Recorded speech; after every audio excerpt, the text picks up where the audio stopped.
Terima kasih rekan-rekan media semua. Assalamualaikum warahmatullahi wabarakatuh. Saya Yusri Mahendra, Menko Bidang Hukum, HAM, Imigrasi dan Pemasyarakatan, memberikan keterangan pers ini setelah melakukan koordinasi internal pemerintah, terutama dengan Menko Polkam dan Menteri Luar Negeri tadi malam, dan hari ini kami menyampaikan keterangan pers hubungan dengan insiden kematian Juliana Marins, warga negara Brazil yang meninggal dunia karena insiden kecelakaan beberapa hari yang lalu di Gunung Rinjani di Nusa Tenggara Barat. Pemerintah Republik Indonesia mengharapkan insiden kematian Juliana Marins ini tidak mengganggu hubungan baik yang telah terbina selama ini antara pemerintah Republik Indonesia dengan pemerintah Brazil, apalagi sekarang ini Presiden Prabowo Subianto tengah melakukan kunjungan resmi ke Brazil, menghadiri pertemuan para pemimpin BRICS di sana, dan kita mengharapkan dan menghimbau semua pihak supaya kasus kematian, insiden kematian dari Juliana Marins ini tidak mengganggu hubungan baik antara pemerintah Indonesia dengan pemerintah Brazil. Pemerintah sangat concern dan berduka atas meninggalnya Juliana Marins, dan pemerintah menganggap kematiannya adalah insiden kecelakaan dan yang sesuatu yang bisa terjadi sebenarnya pada setiap pendaki gunung dimanapun berada. Dan seperti kita mengetahui bahwa pemerintah telah melakukan upaya-upaya untuk melakukan penyelidikan atas kasus ini, telah dan sedang berlangsung untuk mengungkap fakta yang sebenarnya terjadi. Walaupun dari berbagai koordinasi yang kami lakukan, kami mengetahui bahwa memang pada saat kejadian cuaca sangat ekstrim di Rinjani, dan kita ketahui bahwa Gunung Rinjani ini termasuk medan pendakian yang sulit. Selain berbatu terjal, juga disekitari oleh hutan tropis yang lebat, dan kemudian juga angin dan cuaca ekstrim sedang terjadi pada saat kejadian. Dan kita ketahui bahwa ada pemandu wisata yang melakukan pemandu pendakian yang melakukan pemanduan atas pendakian itu, dan juga sudah dimintai keterangan.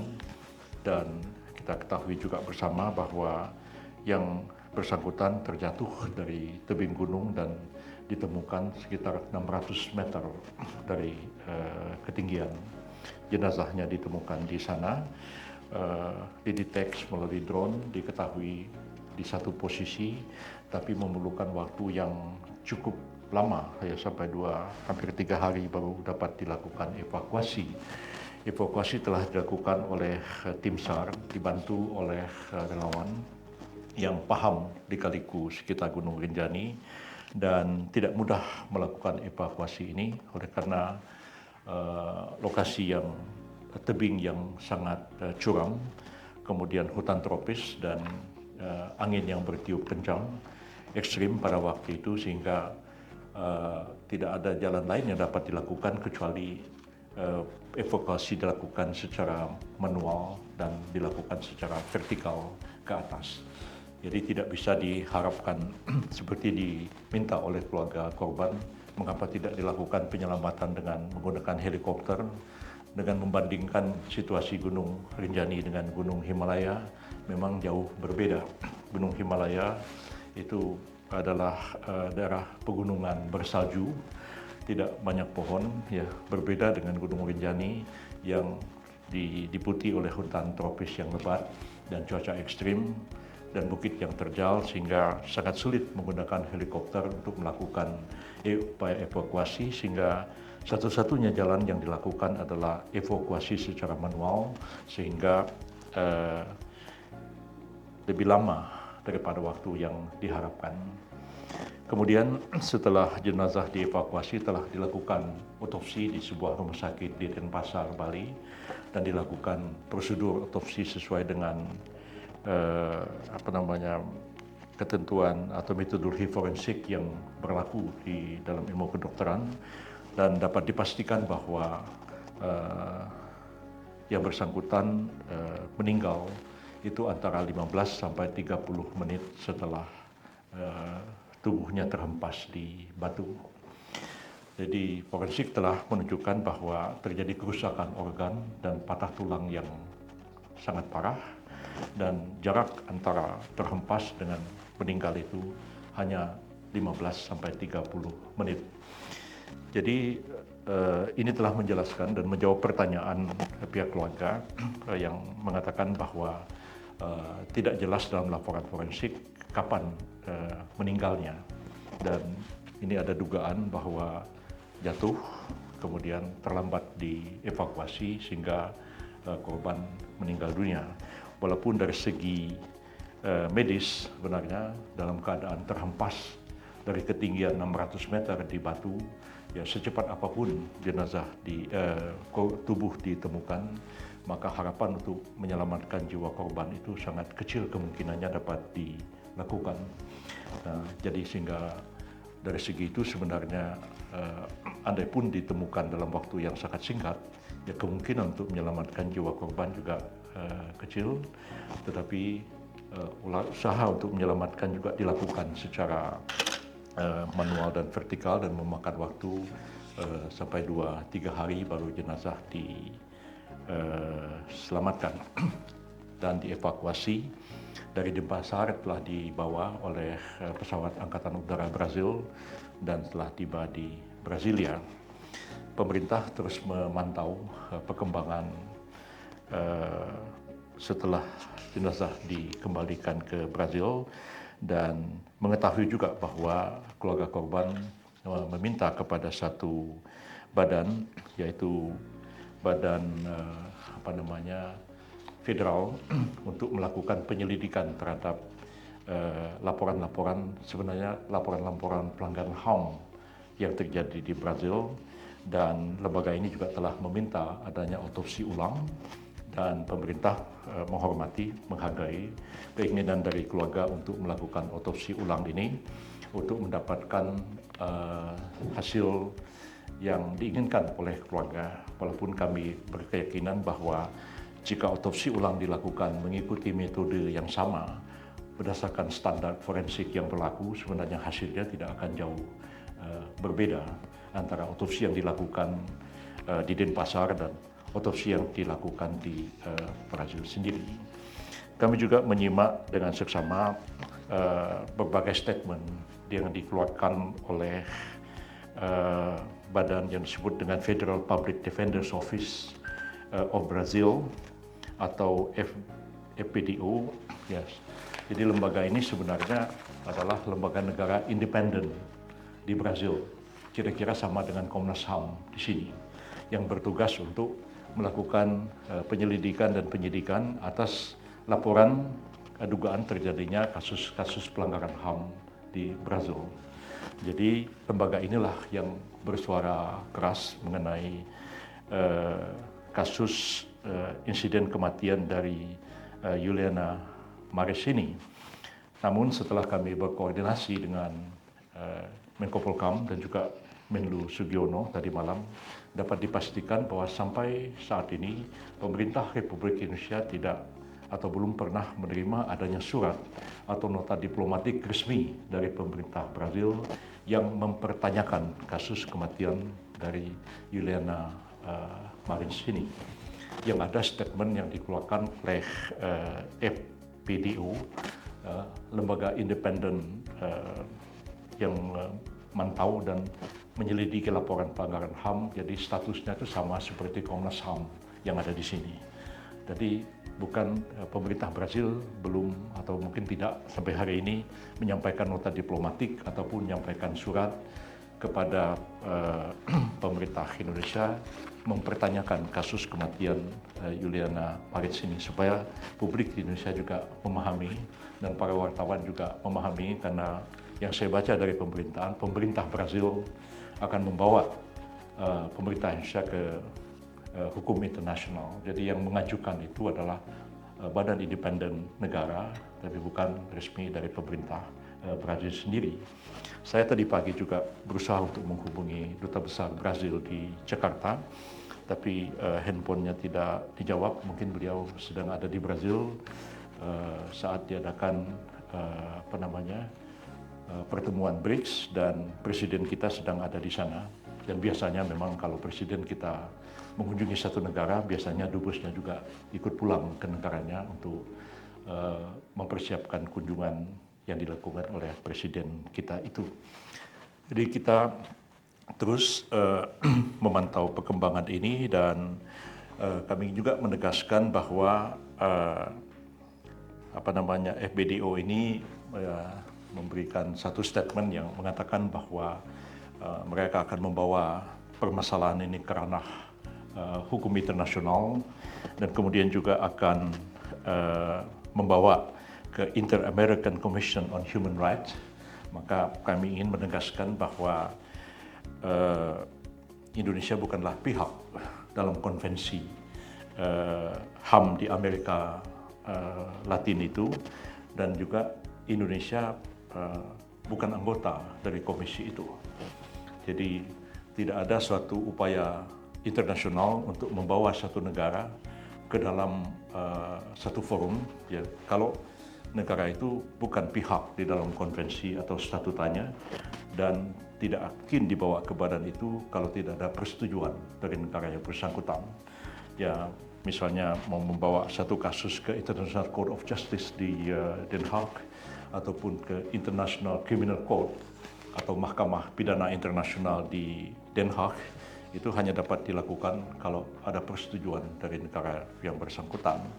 Jadi kami dengan jernih memahami persoalan ini dan menjelaskan bahwa posisinya adalah seperti itu, dan kita tentu mengantisipasi setiap kemungkinan yang akan terjadi dan berharap bahwa kasus ini dapat terselesaikan dengan baik. Nah, salah satu yang kami usulkan adalah jika sekiranya pemerintah Brazil menghendaki, ya, kita dapat membentuk joint investigation atas kasus ini. Jadi aparat penegak hukum di Indonesia, dalam hal ini adalah kepolisian, dapat bekerja sama dengan pihak otoritas Brazil yang menangani satu investigasi untuk menyelidiki kasus ini. Dan kita terbuka untuk itu. Di masa yang lalu juga ada beberapa kasus terjadi, kita membentuk joint investigation. Joint investigation itu akan mengungkapkan fakta yang sebenarnya terjadi, dan ini dilakukan oleh kedua belah pihak secara terbuka, ya, fair, adil, dan menurut hukum yang berlaku. Dan apapun nanti kesimpulan dari joint investigation, jika disetujui oleh pemerintah Brazil, maka akan diungkapkan kepada publik di Indonesia maupun juga akan diungkapkan kepada publik di Brazil, agar masalah ini menjadi jelas bagi kedua masyarakat. Saya kira langkah ini akan fair, ya, jujur, adil, lebih terbuka daripada membuat statement-statement mau membawa Indonesia ke forum internasional hanya berdasarkan atas dugaan-dugaan spekulasi yang tanpa didasari oleh satu penyelidikan yang sungguh-sungguh untuk mengungkapkan fakta yang sesungguhnya terjadi. Demikian yang dapat saya jelaskan, dan saya sudah menulis rilis dari press conference ini, dan rekan-rekan media cetak silakan mengutip dari sini sambil juga mendengar dari keterangan saya ini, dan barangkali kalau ada yang mau ditanyakan silakan untuk ditanyakan. Terima kasih. Ya.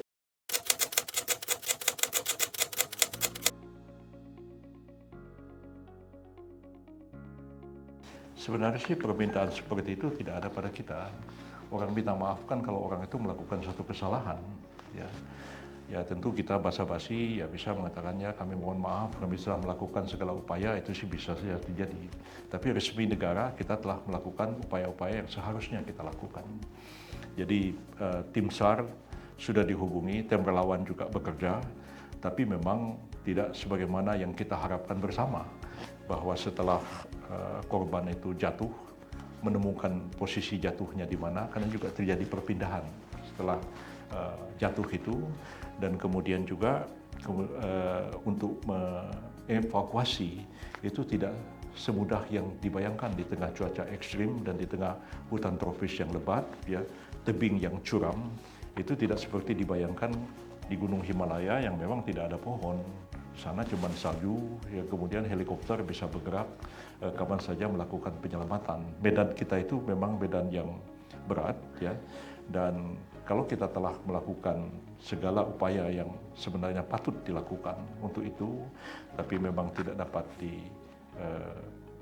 lebih daripada itu, ya. Apalagi yang seperti diharapkan oleh keluarga korban, sepertinya tidak jelas kapan jatuh, kapan meninggal. Ya, itu yang diminta kan, yang ditegaskan oleh keluarga korban, katanya tidak ada di dalam laporan forensik. Tapi tadi malam kami sudah berkoordinasi, forensik mengatakan waktu kematiannya itu setelah diotopsi antara 15 sampai dengan 30 menit. Jadi secepat apapun korban jatuh ditemukan, orang jatuh dari ketinggian 600 meter dengan kerusakan organ yang parah dan patah tulang yang parah, itu secara medis untuk diselamatkan memang sudah sangat kecil kemungkinannya. Jadi kalau kan seperti ada dianggap salah karena sepertinya hidup berapa hari karena terlambat sampai meninggal. Tapi dari forensik itu kecil kemungkinan itu terjadi.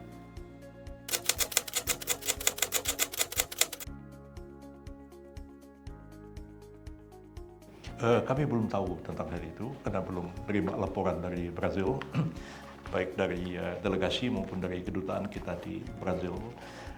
Tapi sampai hari ini kita tidak menerima adanya surat atau nota diplomatik dari pemerintah Brazil yang mempertanyakan kasus kematian ini. Dan saya kira kita sudah memberikan cukup penjelasan dan pemerintah Brazil juga sudah mengirimkan pesawat Angkatan Udara Brazil ke Bali untuk membawa jenazah pulang ke Brazil, dan sampai detik itu memang tidak ada komplain ataupun mempertanyakan kasus ini. Tapi memang kita melihat bahwa banyak statement-statement muncul dari keluarga dan dari badan yang FPDO-nya Brazil tadi. Tapi kalau FPDO kita maklumlah, ya memang tugas dia seperti tugas Komnas HAM di sini, ya kita maklum hal seperti itu. Dan kita juga memaklumi statement-statement dari keluarga, mungkin mereka juga sangat sedih dan berduka atas wafatnya salah satu anggota keluarganya. Sebagaimana pemerintah Indonesia juga sangat concern dan berduka atas wafatnya Juliana Marins ini dari insiden jatuh di Gunung Rinjani ini. Jadi seperti itulah keadaannya. Kita dengar nanti mungkin ada pembicaraan di sela-sela pembicaraan bilateral antara Presiden Prabowo dengan Presiden Brazil mungkin akan dikemukakan, tapi saya yakin bahwa Kementerian Luar Negeri juga sudah memberikan banyak masukan kepada kedutaan kita di Brazil untuk mengikuti perkembangan tahap atas kasus ini. Yang paling penting adalah kita di dalam negeri juga jangan memahami situasi ini dan supaya tidak mengganggu hubungan baik antara kita dengan Brazil.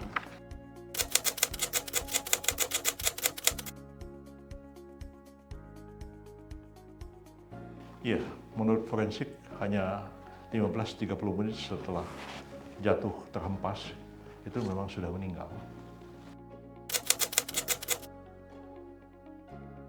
Kalau perdebatan netizen, ya susah juga kita mau komentari ya. Tapi pada akhirnya kita harus jernih juga melihat ya, membayangkan orang terjatuh dari ketinggian 600 meter, jatuhnya di batu. Jadi memang ya spekulasi bisa jadi buat orang, tapi forensik memastikan dari bedah mayat ya diketahui bahwa korban meninggal dalam waktu sependek itu.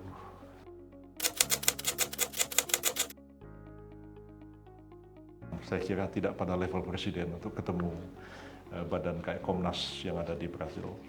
Ya. Tapi kalau misalnya keluarganya, saya belum tahu. Itu pribadi, ya. Dan kita juga belum menerima ada permintaan seperti itu. Baik, sudah cukup jelas ya. Terima kasih banyak. Assalamualaikum warahmatullahi wabarakatuh.